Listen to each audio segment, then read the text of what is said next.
ఉత్సవ ప్రియుడైన తిరుమలేశునికి ఏడాది పొడవునా అనేక ఉత్సవాలు జరుగుతుంటాయి. ఆగమ శాస్త్రాన్ని అనుసరించి దేవతామూర్తులకు చేసే ప్రధాన రాజోపచారం తెప్పోత్సవం.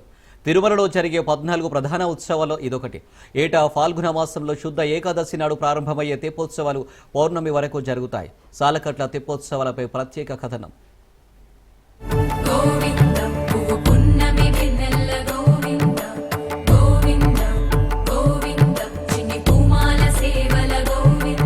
ముక్కోటి తీర్థాలకు నిలయమైన శ్రీవారి పుష్కరిణిలో నిర్వహించే తెప్పోత్సవాలకు అత్యంత విశిష్టత ఉంది. వేసవి కాలం ప్రారంభానికి మునిపే సూర్యతాపం నుంచి విముక్తి కలిగించేందుకు పుష్కరిణిలో శ్రీవారికి 5 రోజుల పాటు తెప్పోత్సవాలను నిర్వహించడం ఆనవాయితీ. తెప్ప అంటే తరలించేది లేదా దాటించేది. నదులు, చెరువులను దాటడానికి తెప్పలను ఉపయోగించడం తెలిసిందే. స్వామి దేవరుల ఉత్సవ విగ్రహాలను ఆలయ మాడవీధులలో ఉన్న కోనేరుకు తీసుకువెళతారు. మామిడాకుల పూల తోరణాలు, రంగురంగుల పతాకాలతో అలంకరించి సిద్ధంగా ఉన్న తెప్పపై మేళ తాళాల మధ్య స్వామి అమ్మవార్లను జలవిహారం చేయిస్తారు. అనంతరం దేవస్థాన ప్రధాన అర్చకుల పర్యవేక్షణలో ఉపచారాలు, నివేదనలు, హారతులను వేదోక్తంగా నిర్వహిస్తారు.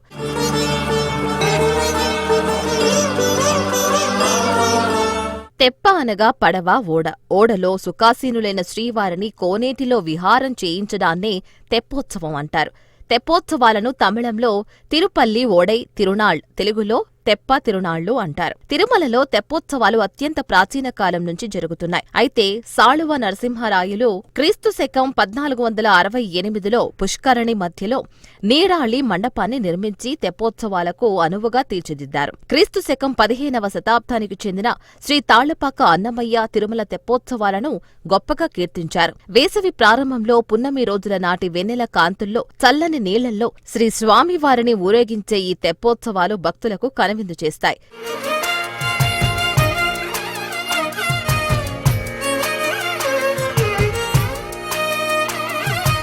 పురాణాలను అనుసరించి పేదవాడైన ఆత్మారాముడు సనత్కుమార మహర్షి ఆదేశంతో శ్రీవారి పుష్కరిణిలో తీర్థమాడి స్వామివారిని సేవించి ఇష్టార్థ సిద్ధి పొందాడు. అలాగే తారకాసురుణ్ణి సంహరించిన కుమారస్వామి బ్రహ్మహత్య పాతకం నుంచి నివారణ పొందడానికి ఈ పుష్కరిణిలో స్నానమాచరించాడు. అంతేకాదు, ఈ పుష్కరిణిలో కుబేర, గాలవ, మార్కండేయ, అగ్ని, యమ, వశిష్ఠ, వరుణ, వాయు, సరస్వతి తీర్థాలు అంతర్లీనంగా ప్రవహిస్తున్నాయి. ఇక్కడ స్నానమాచరించి శ్రీవాసుని దర్శించుకుంటే పునర్జన్మ ఉంటుందంటారు. అంతటి పవిత్ర పుష్కరిణిలో స్వామివారిని సర్వభూపాల వాహనం మీద తీసుకువచ్చి తెప్పోత్సవం నిర్వహిస్తారు. ఫాల్గుణ శుద్ధ ఏకాదశి నాడు మొదలైన పౌర్ణమితో ముగిసే 5 రోజులు తెప్పలో ఉన్న కోనేటి రాయుణ్ణి దర్శించుకుంటే జీవితంలో ఎదురయ్యే తిప్పలు తప్పుతాయంటారు. తెప్పపై ఊరేగే తిరుమలప్ప నిన్ను చూడగా 1000 కనులు చాలవుగా అంటూ తెప్పోత్సవ వైభవాన్ని వర్ణించాడు అన్నమయ్య. తిరుమల శ్రీవారాలయంలో పాల్గొన మాసంలో ప్రతి ఏటా 5 రోజుల పాటు ఏకాదశి నుంచి పౌర్ణమితో పూర్తయ్యే విధంగా తెప్పోత్సవాలు వైభవంగా నిర్వహించబడుతూ ఉన్నాయి. మొదటి రోజు తెప్పోత్సవాల్లో భాగంగా త్రేతాయుగమూర్తి అయినటువంటి రాముల వారు, సీతమ్మవారు, లక్ష్మణస్వామి, ఆంజనేయ స్వామి వారు తెప్పలపైన వేంచేస్తారు. నాదస్వరము ముమ్మార్లు పుష్కరిణిలో విహరిస్తూ భక్తులను అనుగ్రహిస్తారు. రెండో రోజు తెప్పోత్సవాల్లో భాగంగా ద్వాపరయుగమూర్తి అయినటువంటి శ్రీ కృష్ణస్వామి వారు, రుక్మిణమ్మ వారు 4 తిరువీధుల ఉత్సవం జరుపుకొని తెప్పల్లో వేయించేస్తారు. ఇక మూడో రోజు తెప్పోత్సవాల్లో భాగంగా కలియుగ ప్రత్యక్ష దైవమైన వెంకటేశ్వర స్వామి వారి ఉత్సవమూర్తులైనటువంటి శ్రీ మలయప్ప స్వామివారు, శ్రీదేవి, భూదేవి అమ్మవార్లతో తిరువీధుల ఉత్సవం ముగించుకొని తెప్పల్లో వేయించేస్తారు. 4వ రోజు తెప్పోత్సవాల్లో భాగంగా శ్రీ మలయప్ప స్వామివారు 4 తిరువీధుల ఉత్సవం ముగించుకొని తెప్పలపైన వేయించేస్తారు.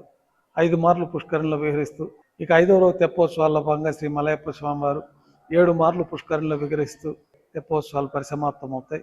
భక్తులందరూ కూడా వైభవంగా స్వామివారి పుష్కరిణిలో జరిగే ఈ తెప్పోత్సవాలను వీక్షించి శ్రీవారి కటాక్షానికి, అనుగ్రహానికి పాత్రలవ్వాలి.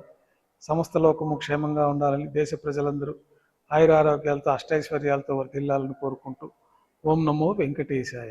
కొత్త సంవత్సరానికి స్వాగత సన్నాహం అన్నట్లు చైత్రమాసంలో ఈ తెప్పోత్సవం జరుగుతుంది. ఇందులో నియమబద్ధమైంది విహార ప్రక్రియ. తొలి రోజు శ్రీ సీతా లక్ష్మణ ఆంజనేయ సమేతంగా శ్రీరామచంద్రమూర్తి అవతారంలో స్వామివారు తెప్పలపై పుష్కరిణిలో 3 చుట్లు తిరిగి భక్తులకు కనువిందు చేస్తారు.